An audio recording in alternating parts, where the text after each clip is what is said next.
A very good morning students last class में हमने animal tissue के अंदर पहला वस्कुलर कनेक्टिव टिश्यू स्टार्ट किया था, दैट वाज ब्लड। और लास्ट क्लास में हमने ब्लड का liquid part that is plasma को डिटेल में स्टडी किया था और first type of blood cell that is RBC को डिटेल में स्टडी किया था। आइए आज हम second type of blood corpuscle को स्टडी करते हैं and that is the WBC.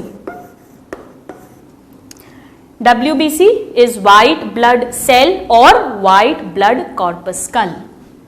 Let us write it down. जैसे RBC red blood corpuscle था, this is white blood corpuscle.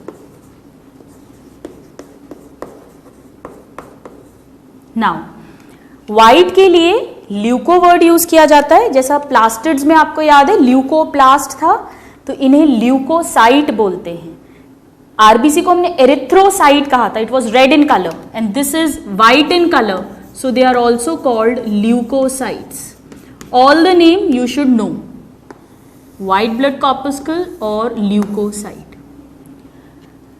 White colour का है, यानी क्या इसमें कोई रेस्पिरेटरी पिगमेंट मिलेगा? नहीं। सो पहला पॉइंट है इसमें नो रेस्पिरेटरी पिगमेंट, जबकि आरबीसी में हमें रेस्पिरेटरी पिगमेंट मिल रहा था haemoglobin. So no respiratory pigment. Let's talk about the shape of this WBC. RBC का शेप कैसा था students? Disc like, biconcave and they were non nucleated, जबकि WBCs जो हैं ये इररेगुलर शेप के होते हैं। So they are irregular and इनमें न्यूक्लियस मिलता है और अलग अलग टाइप के WBC में अलग अलग फॉर्म का न्यूक्लियस मिलता है, तो इसे कहते हैं polymorphic nucleus. Morphology means morpho word किसके लिए होता है? उसके फॉर्म के लिए, उसके शेप के लिए। न्यूक्लियस अलग अलग शेप का है, एक सा न्यूक्लियस नहीं है सब WBC में। This is very important. Question आता है which blood cell has polymorphic nucleus? WBC. Let's talk about the size. RBC का साइज कितना था? 7.5 माइक्रोन जो डायमीटर था, जबकि WBCs जो होते हैं ये 3 to 20 माइक्रोन तक के हो सकते हैं, यानी कुछ आरबीसी से छोटे होते हैं और कुछ आरबीसी से बड़े होते हैं। जो लार्जेस्ट ब्लड सेल है वो भी एक टाइप का WBC ही होता है। सो 3 to 20 micron is the size. Let's see the lifespan.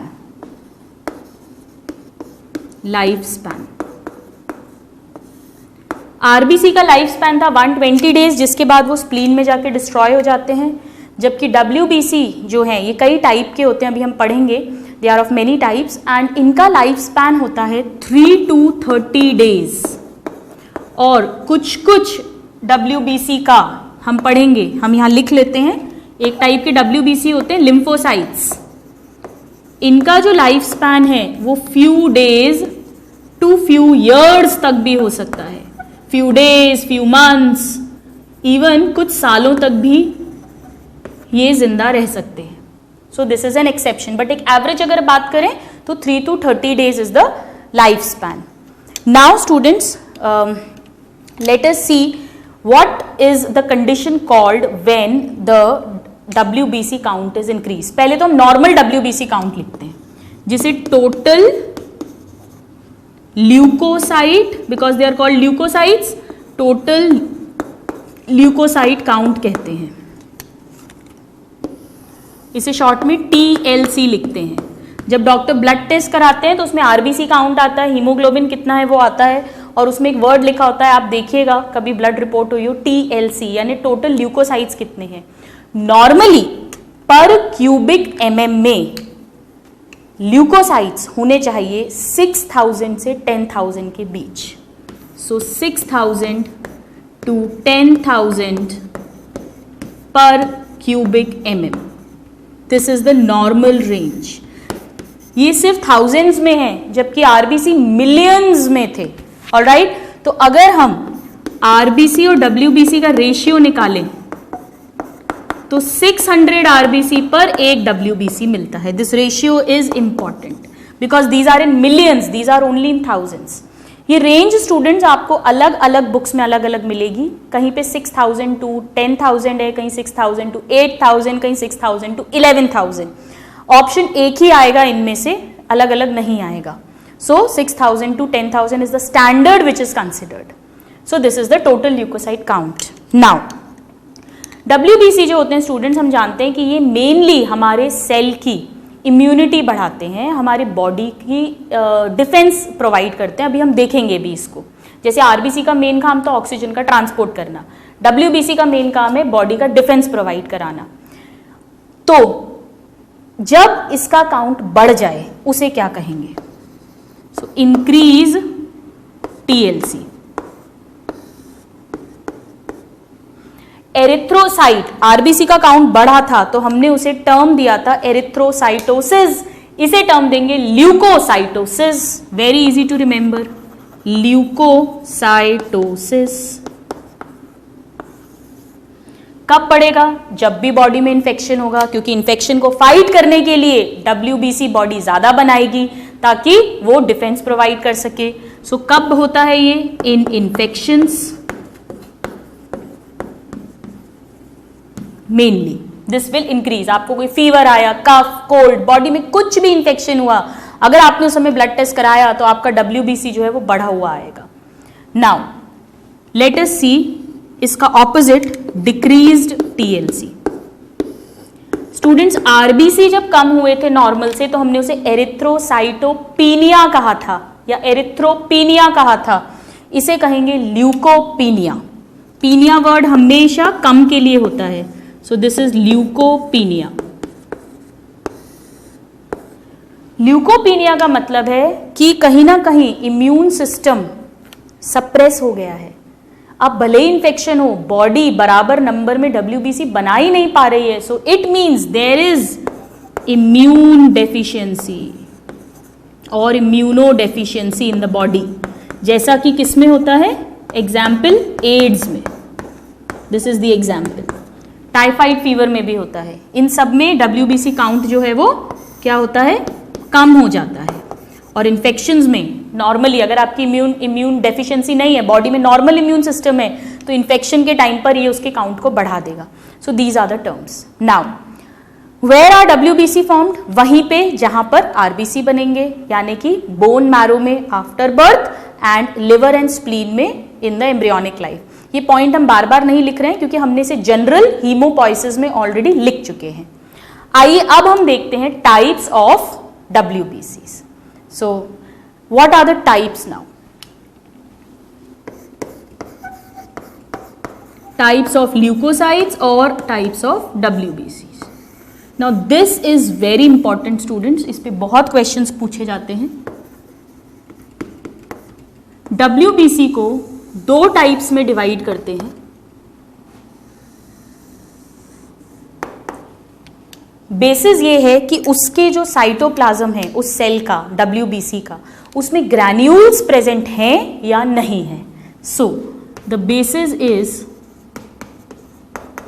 Presence और absence of granules in cytoplasm. WBC के साइटोप्लाज्म में ग्रैन्यूल्स हैं या नहीं। अगर ग्रैन्यूल्स प्रेजेंट हैं then it is called granular WBC, और अगर नहीं है तो agranular WBC। So they are of two types, granular WBC जो 70% ऑफ WBCs फॉर्म करते हैं, इतना पार्ट है ये, और ए granular in which granules are absent and they form the remaining 30% part of the total WBC count. ये percentages important है, पूछे जाते हैं। So 70% is the granular part and 30% is the non-granular part. Now जो granular WBCs हैं they can again be of 3 types. अगर इसके जो granules हैं वो बेसिक डाई से स्टेन होंगे तो they are called basophils. If they can be stained with acidic dye then they are called acidophils. and if they can be stained by both basic and acidic dye, then they are called neutrophils. So granulocytes are again of 3 types: 1, 2 and 3. That is neutrophils, then basophils, which can be stained with basic dye, basophils, and acidophils, which are stained by acidic dye. और जो acid die सबसे ज्यादा use करते हैं वो होती है eosin die, तो एसिडोफिल्स को ही इयोसिनोफिल्स भी कहते हैं, इन्हीं का नाम है ये एसिडोफिल्स और eosinophils. Alright, now A granulocytes can again be of 2 types.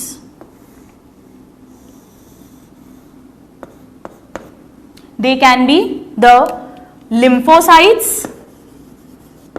Lymphocytes हम पढ़ेंगे एक एक करके सबके बारे में, और they can be monocytes. So ये एक मेजर क्लासिफिकेशन है जिससे हमने WBC को क्लासिफाई किया. Granulocytes, agranulocytes, granulocytes total 70% part बना रहे हैं, further divided into neutrophil, basophil, acidophils, and agranulocytes divided into lymphocytes and monocytes. Now let us see all these cells one by one. आइए हम इसको tabulated form में पढ़ लेते हैं ताकि हमें बहुत इजीली लर्न हो जाए. सबसे पहले हम न्यूट्रोफिल्स की बात करते हैं. ये मैक्सिमम है, इन सब में सबसे ज्यादा न्यूट्रोफिल्स होते हैं. So they are maximum in number, around 60 to 65% तो ये अकेले हैं. 60 to 65%, very important. They are maximum. Minimum होते हैं basophils, they are minimum in number. ये आपको अच्छे से लर्न होना चाहिए स्टूडेंट्स, ये डायरेक्ट क्वेश्चंस हैं. ये कितना होता है? अराउंड 0.5 से 1% होते हैं. एसिडोफिल्स होते हैं करीब 2 to 5%. मोनोसाइट्स होते हैं अराउंड 3 to 5%, अराउंड 5%. और लिम्फोसाइट्स, ये दोनों टोटल 30% बना रहे हैं, 5% ये है, तो ये होते हैं 25%. यानी कि इनमें से सबसे ज्यादा मैक्सिमम क्वेश्चन पूछते हैं neutrophils, minimum basophils, and second maximum is the lymphocytes. They are second maximum in number, 25%. ये तो इनका परसेंटेज है जिसमें ये ब्लड के अंदर मिलेंगे, प्लाज्मा के अंदर मिलेंगे. नाउ लेट अस सी, हमने स्टार्टिंग में पढ़ा है कि WBCs जो है ये पॉलीमॉर्फोन्यूक्लियर है, यानी इनका न्यूक्लियस अलग अलग शेप का होता है. आइए देखें किसमें कैसा न्यूक्लियस मिलता है. न्यूट्रोफिल्स का जो न्यूक्लियस है वो मल्टी लोब्ड होता है. They have multi lobed nucleus. किस तरह से दिखेगा ये nucleus? Multi lobed. Suppose this is the cell, बहुत सारे लोब्स हैं, 1 2 3 4, multi. This is the nucleus, it is multi lobed. Let's come to basophils. Basophils का जो न्यूक्लियस है ये ट्राई लोब्ड होता है, यानी 3 लोब्स का बना हुआ है. Tri lobed nucleus.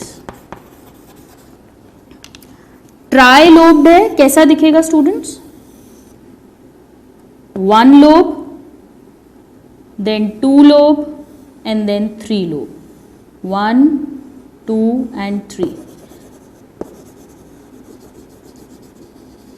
ये कभी तो U शेप का दिखेगा, और अगर ये थोड़ा इधर घुमा हुआ है then it will become S shaped. So it is either U shaped और it is S shaped. Trilobe. ये सब लोब्स किसमें कैसा है आपको लर्न होने चाहिए. एसिडोफिल्स याद रखने का तरीका, मल्टी, मल्टी से थोड़ा कम ट्राई, और ट्राई से कम bi. This is bi lobed nucleus. कैसा दिखेगा? Suppose this is the cell, 2 ही लोब्स हैं, 1 and 2, डंबल की तरह, जैसे हम डंबल्स करते हैं, like this, bi lobed. Now let us see the nucleus of lymphocytes. Lymphocytes जो हैं इनमें एक लार्ज ओवल न्यूक्लियस होता है। स्टूडेंट्स अगर आपको याद हो, हमने इन्हें जब कनेक्टिव टिश्यू के सेल्स पढ़े थे तब भी लिखा था, यानी अगर ये लिम्फोसाइट है तो ये बड़ा सा ओवल न्यूक्लियस है, लाइक दिस, लोब्स नहीं है। और जो मोनोसाइट है इसका न्यूक्लियस कैसा होता है? किडनी शेप का या हॉर्स शू शेप का, बिल्कुल यू शेप का ही होता है, पर लोब्स नहीं होते हैं। यहां भी यू शेप बन सकता है, but there are 3 lobes, but here there are no lobes, so it is kidney और हॉर्स शू शेप्ड न्यूक्लियस। कैसा दिखेगा? Just like this, U shaped, there are no lobes. इसे आप यू शेप भी बोल सकते हैं और इसे आप सी शेप्ड भी बोल सकते हैं। Alright, so these are the types of nucleus that they have, because हमने पढ़ा है कि WBC पॉलीमॉर्फो न्यूक्लियर है, इसीलिए हमें डिफरेंट टाइप के न्यूक्लियस अच्छे से लर्न होने चाहिए। इन पे डायरेक्ट क्वेश्चंस पूछा जाता है। आइए अब हम इनके फंक्शंस देख लेते हैं, क्या स्पेशलिटी है, कौन सा सेल क्या वर्क करेगा। न्यूट्रोफिल्स जो है students, neutrophils and monocytes, this and that, ये दोनों हमारे बॉडी के मेन डिफेंस सेल्स हैं। लिम्फोसाइट्स भी हैं, बट ये जो हैं ये डायरेक्ट अटैक करते हैं पैथोजन को जाके। सो दे आर फैगोसाइटिक स्कैवेंजर, शिकारी, स्कैवेंजर सेल्स विच एनगल्फ, ये डायरेक्ट खा जाते हैं, एनगल्फ्स पैथोजेंस। बिल्कुल सेम मोनोसाइट के बारे में भी हम लिख देते हैं यहां पे। क्यों लिख रहे हैं? कंपेयर करके मैं भी आपको बताती हूं, आपको समझ आ जाएगा। ये भी है phagocytic scavenger cells engulf pathogens. Alright, फिर इनमें क्या डिफरेंस है? इनमें डिफरेंस ये है कि ये साइज में छोटे हैं, वो साइज में बड़े हैं, बहुत बड़े हैं। लार्जेस्ट ब्लड सेल जो है वो मोनोसाइट ही होता है। जो 20 माइक्रोन हमने लिखा था, 3 to 20, वो 20 वाला यही है, मोनोसाइट है। सो इन्हें, ये दोनों ही हमारे बॉडी में जो भी चोर घुस रहे हैं, गुंडे घुस रहे हैं, पैथोजेंस घुस रहे हैं, उसको फाइट कर रहे हैं, यानी हमारे बॉडी के पुलिसमैन हैं। ये छोटा पुलिसमैन है, micro policeman of body. Monocyte बड़ा पुलिसमैन है, macro policeman of body. So very important, this is called micro policeman of body because it is smaller in size, very important। और monocyte को हम यही कंपेयर करके लिखेंगे macro policeman of body, macro policeman of body. ये दोनों questions पूछे जाते हैं। मोनोसाइट क्या है? It is the largest blood cell, सारे प्लेटलेट्स, आरबीसी और सारे WBC सब में सबसे बड़ा है ये, ऑलमोस्ट 20 माइक्रोन का।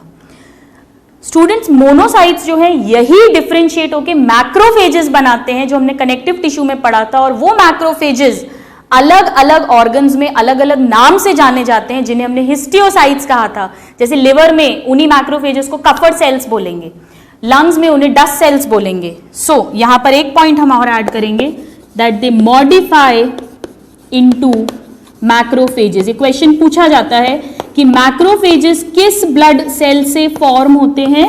मोनोसाइट से फॉर्म होते हैं। Alright, so now let us once again read them. Maximum multilobe nucleus, phagocytic scavengers known as micropoliceman of body. अब हम देखते हैं अबाउट द बेसोफिल्स। बेसोफिल्स जो होते हैं स्टूडेंट्स, ये 3 सब्सटेंसेस को प्रोड्यूस करते हैं। ये बिल्कुल मास्ट सेल्स की तरह हैं कनेक्टिव टिश्यू के। मास्ट सेल्स क्या क्या सिक्रीट कर रहे थे?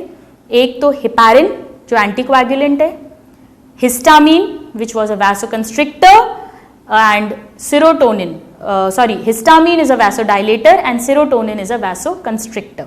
सो यहां पर हम लिख देते हैं बिल्कुल मास्ट सेल्स की तरह, they secretes heparin, histamine and serotonin.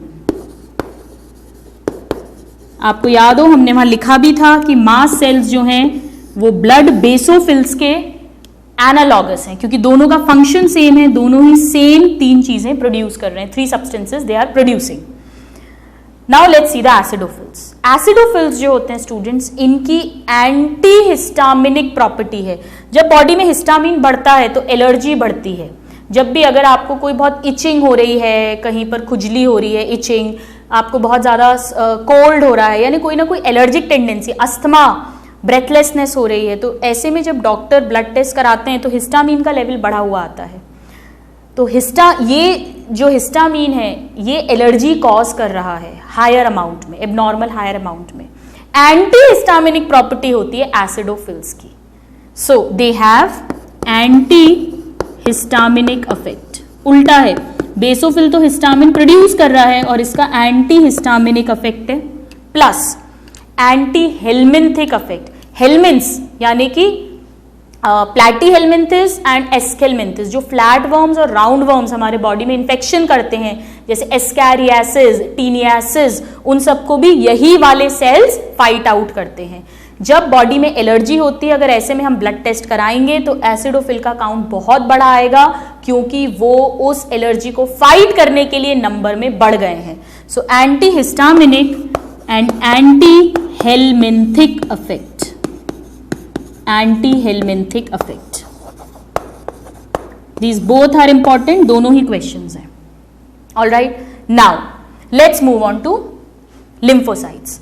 Monocytes तो हमने देख लिया, इसका काम बिल्कुल न्यूट्रोफिल्स की तरह है, बस ये सबसे बड़े हैं तो मैक्रोपोलिसमेन है और यही मैक्रोफेजेस बनाएंगे। Now let's talk about the lymphocytes. Lymphocytes जो होते हैं students, they can B of 2 types. इसका मेन काम है कि ये बॉडी की 3rd लाइन ऑफ डिफेंस बनाते हैं। हम पढ़ेंगे फर्स्ट और सेकंड लाइंस क्या है वो हम बाद में पढ़ेंगे। So they form 3rd line of body's defence. Basically ये बॉडी के डिफेंस में काम कर रहे हैं, इम्यूनिटी प्रोवाइड कर रहे हैं। Now they are of 2 types, B lymphocytes and T lymphocytes, T lymphocytes। 2 type के लिम्फोसाइट्स हैं, B lymphocytes and T lymphocytes.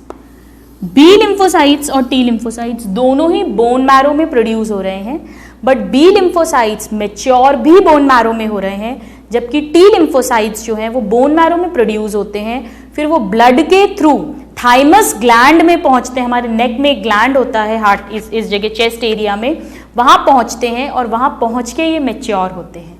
सो जो बी लिम्फोसाइट्स हैं इनका formation and maturation in bone marrow, दोनों काम बोन मैरो में हो रहे हैं, दिस इज इंपॉर्टेंट।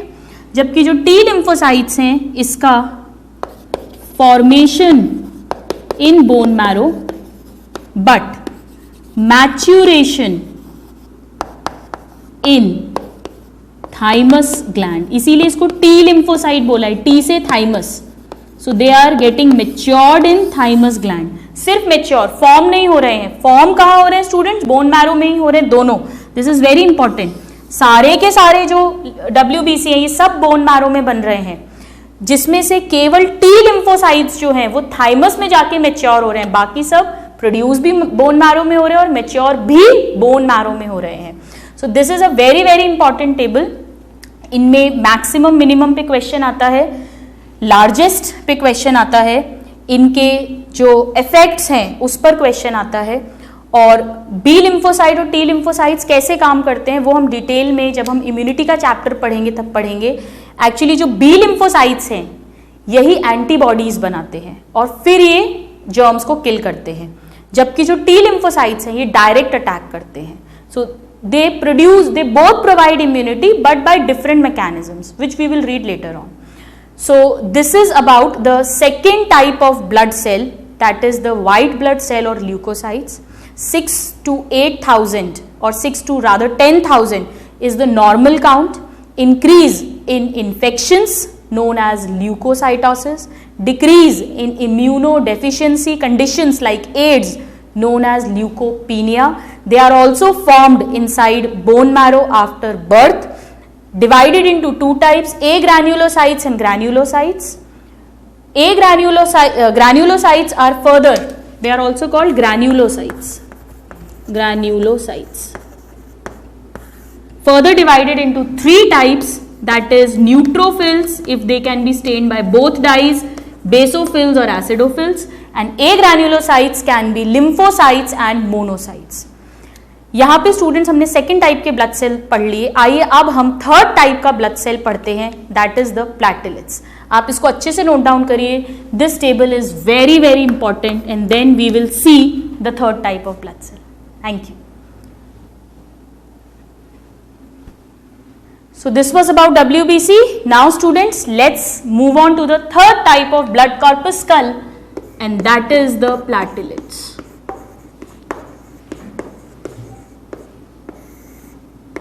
स्टूडेंट्स, एक बहुत इंपॉर्टेंट पॉइंट है, ज़्यादातर बुक्स में प्लेटलेट्स को ही थ्रोम्बोसाइट्स कहते हैं, but actually there is a difference, they are not same. So platelets and thrombocytes मैं लिख रही हूँ यहाँ पे, और नहीं लिख रही हूँ, कॉमनली बोल देते हैं बट एक्चुअली इनमें डिफरेंस है. मैमल्स के जो प्लेटलेट्स होते हैं, जो सेल्स हैं, दे आर कॉल्ड प्लेटलेट्स, और जो नॉन मैमेलियन वर्टिब्रेट्स हैं जैसे कि रेप्टाइल्स, बर्ड्स, उनमें इन सेल्स को थ्रोम्बोसाइट्स बोलते हैं. सो प्लेटलेट्स किसको बोलते हैं? मैमल्स में मैमेलियन प्लेटलेट्स होते हैं, मैमेलियन, जबकि थ्रोम्बोसाइट्स होते हैं in non mammalian vertebrates like in reptiles, birds. तब इसे थ्रोम्बोसाइट्स बोलते हैं. क्यों? क्योंकि एक डिफरेंस होता है जो अभी हम थोड़ी देर में पढ़ेंगे. प्लेटलेट जो है स्टूडेंट्स, ये कैसे बनता है पहले इसको अपन समझते हैं. ये कहाँ बनेगा? बोन मैरो में ही बनेगा. आरबीसी और डब्ल्यूबीसी जो है ये माइलोब्लास्ट से बनते हैं दोनों, जबकि बोन मैरो का एक और सेल होता है, स्टेम सेल, जिसे मेगा कैरियोब्लास्ट कहते हैं, वो बनाएंगे platelets. So what are the stem cells to make these platelets? They are the megakaryoblast, megakaryoblast of red bone marrow. ये जो मेगा कैरियोब्लास्ट होते हैं ये कन्वर्ट होते हैं मेगा कैरियोसाइट्स में. Alright, so they become mega karyocyte. Now ये जो मेगा कैरियोसाइट है, इसका कुछ साइटोप्लाज्म पार्ट टूट जाता है, बड ऑफ हो जाता है, और वो प्लेटलेट बन जाता है. ऐसा नहीं है कि ये कोई डिफरेंशिएट होकर प्रॉपर सेल बना रहा है, तो एक्चुअली प्लेटलेट सेल नहीं है, प्लेटलेट सेल के फ्रैगमेंट्स हैं. सो मेगा कैरियोसाइट जो है ये बड ऑफ होगा, टूटेगा, buds off, and then it forms platelets. और this is very very important. ये बडिंग ऑफ से बन रहा है, इसीलिए कई बुक्स में प्लेटलेट्स को ट्रू ब्लड सेल्स नहीं माना जाता. उसमें कैसे डिवाइड करते हैं? ब्लड सेल्स को दो में डिवाइड करते हैं, true blood cells which are RBC and WBC, और सेकेंड कैटेगरी में लिखते हैं platelets which are not the cells because they are actually cell fragments. वो सेल के टुकड़े हैं जो टूटे हैं मेगा कैरियोसाइट से. So what are they? Platelets are cell fragments, cytoplasm के टुकड़े हैं ये. They are cell fragments of megakaryocyte. Stem cell तो मेगा कैरियोब्लास्ट है, पर ये किससे टूटे हैं? मेगा कैरियोसाइट से. So they are cell fragments of megakaryocyte. और क्योंकि ये सेल फ्रैगमेंट्स हैं, टुकड़े हैं, क्या इनमें न्यूक्लियस मिलेगा? नहीं मिलेगा. So they are also non nucleated and they are irregular in shape. पहले हम इसके शेप की बात कर लेते हैं, क्योंकि ये तो टुकड़े हैं, कैसे भी टूट सकता है. सो इट इज इरेग्युलर, और न्यूक्लियस इनमें नहीं मिलेगा. So they are non nucleated. RBC की तरह ये भी नॉन न्यूक्लिएटेड है। बट अगर क्वेश्चन आए non nucleated blood cell of mammals is, और अगर उसमें आरबीसी भी ऑप्शन है, प्लैटेलेट भी ऑप्शन है, तो आप क्या लगाएंगे? आरबीसी, क्योंकि RBC is a true cell, these are not the true cells but they are also non nucleated. WBC अकेला था जो न्यूक्लिएटेड था। ये एक डिफरेंस होता है स्टूडेंट्स थ्रोम्बोसाइट और प्लैटेलेट्स में। थ्रोम्बोसाइट्स जो होते हैं they are nucleated, alright. So platelets mammals में बोलते हैं, थ्रोम्बोसाइट्स नॉन मैमल्स में बोलते हैं। प्लैटेलेट्स नॉन न्यूक्लिएटेड होते हैं, थ्रोम्बोसाइट्स न्यूक्लिएटेड होते हैं। ये एक डिफरेंस है। हम प्लैटेलेट्स की बात करें because we are talking about mammals. So they are formed from the main stem cell is the megakaryoblast. It forms megakaryocytes, और मेगाकैरियोसाइट्स में बडिंग ऑफ प्रोसेस से जो सेल के टुकड़े हैं, फ्रैगमेंट्स हैं, they are called platelets. Shape is irregular, non nucleated. Let's see the size. बहुत छोटे होते हैं स्टूडेंट्स, ये अराउंड 1.5 माइक्रॉन होंगे, क्योंकि ये तो पीसेस हैं, फ्रैगमेंट्स हैं, so they are hardly 1 to 1.5 micron. Now let us see the life span. Platelets जो होते हैं ये अराउंड 1 वीक तक they survive, so about a week, about 7 days। कुछ बुक्स में 7 to 10 days भी लिखा रहता है। आरबीसी की 120 थी, डब्ल्यूबीसी की 3 to 30 days था। सो हमने तीनों सेल्स का शेप, तीनों का साइज, तीनों का लाइफ स्पैन पढ़ा।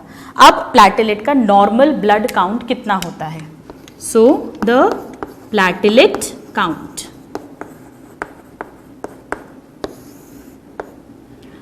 आरबीसी थे मिलियंस में, 5 to 5.5 मिलियन पर क्यूबिक एमएम। डब्ल्यूबीसी थे थाउजेंड्स में, 6 to 10,000, और प्लैटेलेट्स होते हैं लैक्स में, यानी आरबीसी से कम और डब्ल्यूबीसी से ज्यादा। They are about 1.5 to 3.5 lakhs पर क्यूबिक एमएम। ये लैक्स है, यानी अगर अब हम इन तीनों सेल्स का रेशियो लिखें, RBC is to WBC is to platelets. RBC और डब्ल्यूबीसी का रेशियो तो हमने लास्ट क्लास में लर्न किया था। आरबीसी कितने हैं? अगर 600 आरबीसी होते हैं एक डब्ल्यूबीसी पे, और 20 प्लैटेलेट्स होंगे। इस तरह से इनका रेशियो है, and this is very important question. Alright, because these are in million, these are in thousands, and these are in lakhs. So this is the platelet count. Now let us see the main function of platelets. Platelet का main काम होता है blood को clot करना, blood coagulation करना, bleeding को stop करना। क्योंकि प्लैटेलेट जो है ये बहुत सारे, ये सेल फ्रैगमेंट है, इसमें न्यूक्लियस नहीं है, इसमें सेल ऑर्गेनेल्स कुछ हो सकते हैं, कुछ नहीं भी हो सकते, बट इसके पास कुछ ग्रैन्यूल्स होते हैं ऐसे जो सिक्रीटरी होते हैं, जो कुछ पर्टिकुलर सब्सटेंसेस को प्रोड्यूस करते हैं, और यही सब्सटेंसेस ब्लीडिंग होने पर ब्लड क्लॉटिंग के प्रोसेस को इनिशिएट करते हैं। So now the next point is very important, that they produce thromboplastin. Thromboplastin एक ये सब्सटेंस है, केमिकल है, thromboplastin, which initiates the process of blood clotting, और क्लॉटिंग को ही स्टूडेंट्स कोएगुलेशन भी बोलते हैं। तो यानी कि अगर आपसे कोई प्लैटेलेट का फंक्शन पूछे तो वो भी क्या हो जाएगा? It helps in blood coagulation. Of course जो हमने प्लाज्मा में प्लाज्मा प्रोटीन्स पढ़े थे, फाइब्रिनोजन, प्रोथ्रोम्बिन, वो भी इसमें रोल प्ले करेंगे, हम पढ़ेंगे उसे डिटेल में। बट प्लैटेलेट्स भी क्या करते हैं? ब्लड क्लॉटिंग को इनिशिएट कर रहे हैं, इस प्रोसेस की स्टार्ट करवा रहे हैं, because they secrete thromboplastin substance. There are other substances also which they secrete, but हमारे लेवल पे हमें इस सब्सटेंस का नाम अच्छे से लर्न होना चाहिए। यानी कि अगर प्लैटेलेट काउंट नॉर्मल से कम हो गया तो उस समय अगर कट लगेगा तो क्या ब्लड स्टॉप हो पाएगा? ब्लीडिंग रुक पाएगी? नहीं रुक पाएगी, कंटिन्यूअसली ब्लीडिंग होगी, हैमरेज होगा, it may even lead to death.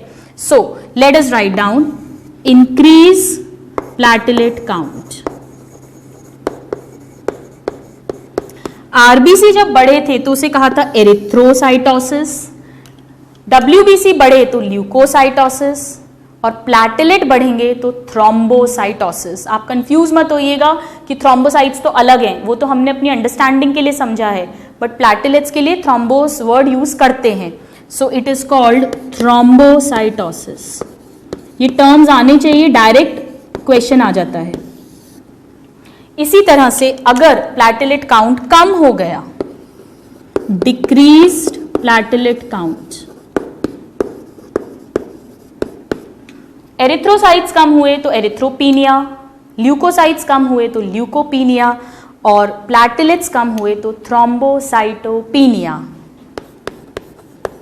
Thrombocytopenia.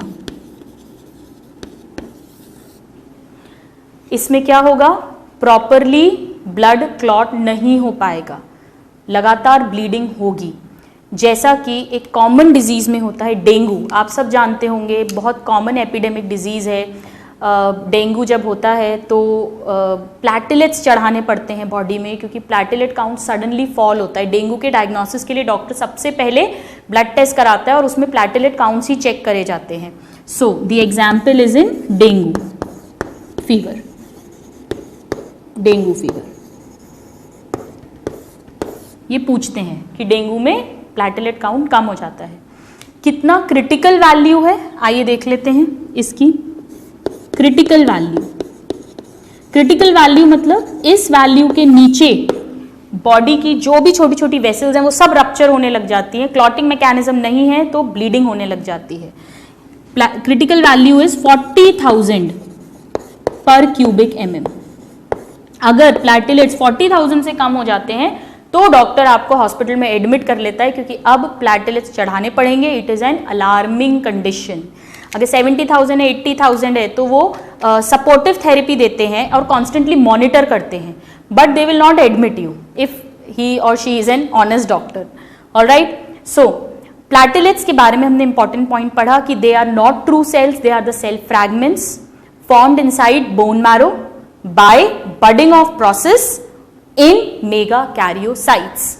We have read the important points. Platelet count is very important. किस कंडीशन में ये डिक्रीज होता है, और इसका मेन फंक्शन है ब्लड की क्लॉटिंग करना या ब्लड कोएगुलेशन करना। सो स्टूडेंट्स, इस तरह से हमने ब्लड के दोनों कंपोनेंट्स को डिटेल में स्टडी किया, that is the plasma 55% part and blood corpuscles which is the 45% part. We talked about RBC, WBC and platelets. इसे आप अच्छे से लर्न करिएगा। नेक्स्ट क्लास में हम लोग डील करेंगे इसी टिश्यू से रिलेटेड एक और पॉइंट कि how does blood clotting actually takes place. उसके साथ ही हम कंप्लीट करेंगे ब्लड को, और फिर हम नेक्स्ट वस्कुलर टिश्यू पढ़ेंगे, that is the lymph. Till then, a happy learning and have a good day. Thank you.